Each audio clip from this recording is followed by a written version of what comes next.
പുതിയൊരു വാക്കിനെയും പുതിയൊരു ഭയത്തെയും പരിചയപ്പെടുത്തട്ടെ. പുതിയൊരു ഭയമൊന്നുമല്ല, ഫിയർ ഓഫ് ഡെത്തിനേക്കാളും പല പഠനങ്ങളും പറയുന്നത് ഫിയർ ഓഫ് പബ്ലിക് സ്പീക്കിംഗ് ആളുകളുടെ ഇടയിൽ നിലനിൽക്കുന്നു എന്നാണ്. എന്നാൽ അലൻ എന്ന് പറയുന്ന ഒരു വ്യക്തിയുടെയും i+ എന്ന് പറയുന്ന സ്ഥാപനത്തിൻ്റെയും ചരിത്രമെടുത്താൽ പബ്ലിക് സ്പീക്കിങ്ങിനോട് അല്ലെങ്കിൽ ഒരു ക്യാമറയുടെ മുന്നിൽ നിന്ന് വിദ്യാർത്ഥികളോട് സംവദിക്കാനുള്ള കഴിവിനെയാണ് നമ്മുടെ ഒരു കോർ സ്കില്ലായിട്ട്, കോർ ഏരിയ ഓഫ് എക്സ്പെർട്ടൈസ് ആയിട്ട് പറയാൻ സാധിക്കുക. ബൂട്ട് സ്ട്രാപ്ഡ് ആയിട്ട് തുടങ്ങി 0-ൽ നിന്ന് ദശകോടികളുടെ വാല്യുവേഷനിലേക്ക് നമ്മുടെ സ്ഥാപനത്തെ മാറ്റിയെടുക്കുന്നതിൽ പബ്ലിക് സ്പീക്കിംഗ് എന്നുള്ള സ്കില്ലിന് ഒരുപാട് പങ്കുണ്ട്. നിങ്ങളുടെ ലൈഫിലും നിങ്ങൾക്ക് ഒരു 75%-ലധികം ആളുകൾക്ക് ഫിയർ ഓഫ് പബ്ലിക് സ്പീക്കിംഗ് അല്ലെങ്കിൽ ഒരു സ്റ്റേജിൽ കയറി നിന്ന് സംസാരിക്കേണ്ടി വരുമ്പോൾ ആങ്സൈറ്റി ഉണ്ടെന്നാണ് പറയുന്നത്.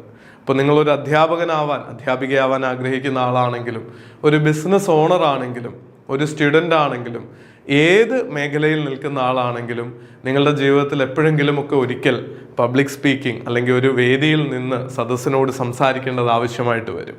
ഇപ്പോൾ ഈ വീഡിയോയിൽ തന്നെ ഗ്ലോസോഫോബിയ എന്നുള്ളൊരു വാക്ക് നിങ്ങൾക്ക് കാണാം. അതൊരു വിചിത്രമായ രീതിയിൽ എഴുതിയത് കൊണ്ട് തന്നെ ഒരു ഹുക്കായിട്ട് നിങ്ങളിൽ കുറച്ച് പേരെങ്കിലും സ്ക്രീനിൽ നോക്കി അത് വായിക്കാനായിട്ട് ശ്രമിച്ചിട്ടുണ്ടാവും. പബ്ലിക് സ്പീക്കിങ്ങിൽ ഇതുപോലെ കുറേ മികച്ച വഴികളുണ്ട് ആളുകളുടെ ശ്രദ്ധ പിടിച്ചു പറ്റാനും. സ്റ്റോറി ടെല്ലിങ്ങിലൂടെ, ആ ഒരു മോഡിലൂടെ കമ്മ്യൂണിക്കേറ്റ് ചെയ്യുന്നതിലൂടെ ആളുകൾ നമ്മൾ പറയുന്ന ആശയത്തിൽ ശ്രദ്ധിച്ചിരിക്കാനും നമുക്ക് വേണ്ട കാര്യങ്ങൾ അവരുമായിട്ട് കമ്മ്യൂണിക്കേറ്റ് ചെയ്യാൻ സാധിക്കുന്ന രീതിയിൽ നമുക്ക് ഇൻ്ററാക്റ്റീവായിട്ട്, അതുപോലെ ഇതിൻ്റെ ഉള്ളിൽ പലതരം ഹുക്കുകളും ടെക്നീക്കുകളും ഉപയോഗിക്കാനും ഒക്കെ ഒരു ഇഫക്റ്റീവ് പബ്ലിക് സ്പീക്കർ ആകുന്നതിലൂടെ നിങ്ങൾക്ക് സാധിക്കും. അപ്പോൾ നമുക്കൊരു പുതിയ പ്രോഗ്രാമായിട്ട് ഈ വരുന്ന ജൂൺ 8-ാം തീയതി തിരുവനന്തപുരത്ത് ഒരു 1 ഡേ വർക്ക്ഷോപ്പ് സംഘടിപ്പിക്കുകയാണ്.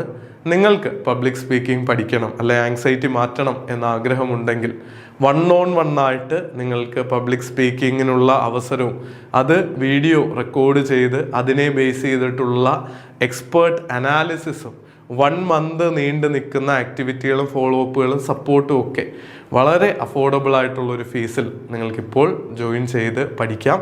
വളരെ ചെറിയൊരു ബാച്ചിന് മാത്രമേ എൻട്രി ഉണ്ടാവുള്ളൂ. അതുകൊണ്ട് ഫസ്റ്റ് കം ഫസ്റ്റ് സെർവ് ബേസിസിലായിരിക്കും അഡ്മിഷൻ നൽകുക എന്നുള്ള കാര്യം ഓർക്കുക. നിങ്ങളെ തിരുവനന്തപുരത്ത് കാണാം എന്നുള്ള പ്രതീക്ഷയോടുകൂടി മികച്ച ഒരു പബ്ലിക് സ്പീക്കർ ആകുന്നതിലൂടെ നിങ്ങളുടെ റവന്യൂ ആകട്ടെ, ജീവിതത്തിലെ സ്റ്റാറ്റസ് ആകട്ടെ, റിലേഷൻഷിപ്പ് ആകട്ടെ ഒക്കെ ഇമ്പ്രൂവ് ചെയ്യാൻ സാധിക്കും എന്നുള്ളൊരു ആശംസയോടുകൂടി വൈൻഡപ്പ് ചെയ്യുകയാണ്. Thank you.